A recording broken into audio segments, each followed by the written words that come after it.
Assalamualaikum dan salam sejahtera. Alright, saya nak sambung pembelajaran kita di dalam bidang 3.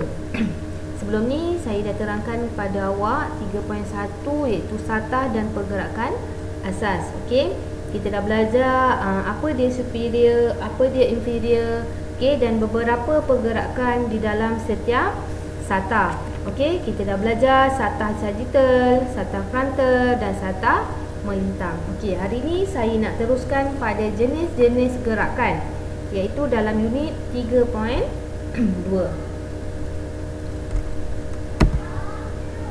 Okey, di akhir unit ini murid akan dapat menerangkan ciri-ciri gerakan linear, gerakan bersudut dan gerakan umum.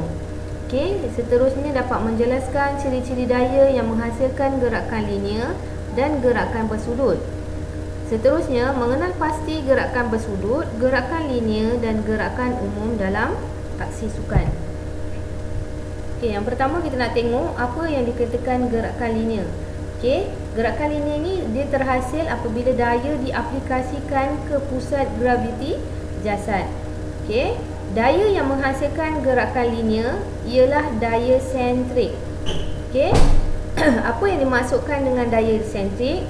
Okey, daya yang diaplikasikan ke pusat graviti jasad. Alright, seterusnya gerakan berlaku dalam garis lurus iaitu menegak dan mendatar pada jarak dan tempoh masa yang sama.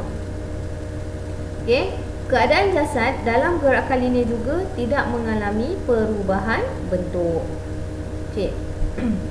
Seterusnya kita tengok gerakan linear terbagi kepada dua iaitu gerakan rektilinear dengan gerakan curve linear. Okey, apa yang kita nak tengok rektilinear ni apa dia? Okey, pergerakan ini melibatkan sasaran dalam satu landasan yang lurus. Okey, sebagai contoh, gerakan lompatan dalam acara palang gimnastik. Awak boleh tengok contoh dekat sebelah ni. Okey, pergerakan ini membuatkan kedudukan sendi, bahu dan pinggul bergerak pada arah yang sama.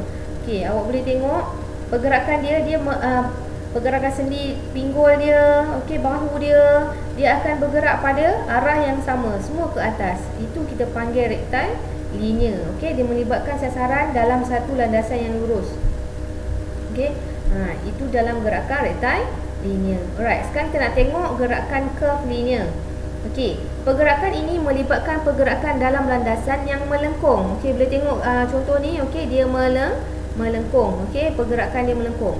Alright, dengan kedudukan semua badan ke arah yang sama. Alright, sebagai contoh pergerakan fasa lompatan dalam gimnastik. Okey, seterusnya kedudukan sendi bahu dan pinggul masih berada dalam keadaan yang sama. Okey, macam tadi rektilinear dia dalam keadaan yang kita kata straight sahaja. Okey, kalau curve linear ni dia melengkung. Okey, kita tengok perkataan curve ni dia membawa maksud melengkung. Alright. Okey, ni beberapa contoh gerakan linear dalam aktiviti sukan. Okey, yang kita tahu gerakan linear ada dua iaitu rektilinear dengan curve linear. Okey, kelajuan pada atlet berbasikal acara pecut. Okey, yang ini kelajuan pada atlet berbasikal acara pecut ni dia lebih kepada kita panggil dia linear. Dia pergi ke arah yang sama, pada jarak yang sama, masa yang sama. Okey, pelari pecut yang sedang memecut ke garisan penamat. Okey, yang ini kita boleh cakap dia pergi ke gerakan linear juga. Bola yang tendang dan arah pergerakan bola melengkung. Okey, bila sebut melengkung dia pergi kepada curve linear. Alright. Awak boleh bagi contoh apa-apa selain daripada contoh yang saya bagi, awak pun boleh cari contoh yang lain yang berkaitan dengan gerakan linear. Okey, seterusnya saya nak terangkan tentang gerakan bersudut. Okey, gerakan bersudut terhasil apabila titik aplikasi daya berada di luar pusat graviti jasad.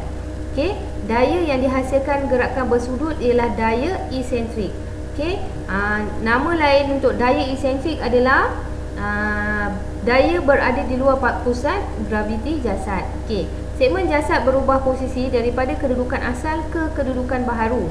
Okey, gerakan ini berlaku di sekitar paksi dan sendi bertindak sebagai paksi dalam gerakan bersudut. Okey, kalau awak tengok kat sini dia cakap, okey, Dia kata sendi bertindak sebagai paksi dalam gerakan bersudut. Okey, gerakan bersudut melibatkan perubahan sudut pada sendi. Okey. Alright. Gerakan bersudut pun ada dua. Alright, bila sebut bersudut dia melibatkan rotasi. Dia ada dua, rotasi dalaman dan rotasi luaran. Okey, rotasi dalaman ialah paksi yang berpunca daripada bahagian sendi-sendi jasad. Okey, dia melibatkan kita punya sendi badan lah. Sama ada sendi pinggul, okey, sendi di pinggul, di lutut atau di bahu. Alright. Rotasi luaran pula ialah paksi yang berpunca daripada bahagian luar tubuh. Okey, dia mungkin pada alat yang kita pegang atau yang kita gunakan. Okey, sebagai contoh, fasa menghayun ke seluruh tubuh dalam acara palang gimnastik artistik. Okey, jadi dia punya paksi adalah pada palang ni lah. Okey, rotasi tubuh ialah palang yang digenggam. Okey. Ini antara contoh dalam gerakan bersudut, okey, dalam sukan. Alright, seorang atlet yang sedang melakukan putaran untuk membaling tukul besi. Bila kita nak baling tukul besi, okey, kita punya sendi bahu ni. Okey, sendi lesung menjadi paksi untuk dia buat putaran dan juga di bahagian lutut kita, sendi ankle. Okey. Atlet yang melakukan terjunan dari papan anjal. Seterusnya semasa melakukan pitching dalam permainan softball. Okey, dia melibatkan semua pergerakan rotasi. Itu pergerakan kita panggil gerakan bersudut. Okey, seterusnya kita nak tengok gerakan umum. Apa dia gerakan umum ni? Okey, gerakan umum merupakan gabungan gerakan linear dan gerakan bersudut yang berlaku di sekitar paksi sendi. Okey, seterusnya secara asasnya semua gerakan manusia digambarkan sebagai gerakan umum. Sebab apa? Okey, semua pergerakan kita melibatkan rotasi, ada juga melibatkan gerakan linear, melibatkan gerakan bersudut. Jadi semua pergerakan kita ni melibatkan pergerakan atau gerakan umum. Okey, kita tengok apa dia aksi sukan yang terlibat dalam gerakan umum. Okey, seperti bola sepak, hoki, okey, ada beberapa sukan lagi seperti okey, awak boleh cakap berbasikal. Apa lagi? Awak boleh bagi contoh, beberapa contoh lagi. Orang main softball, sepak takraw, apa lagi? Macam-macam sukan. Semua sukan yang terlibat atau yang kita main di sekolah, okey, yang kita tengok melibatkan gerakan umum. Okey, untuk hari ini itu sahaja penerangan saya. Saya harap awak boleh faham dan kalau tak faham boleh bertanya terus dengan saya.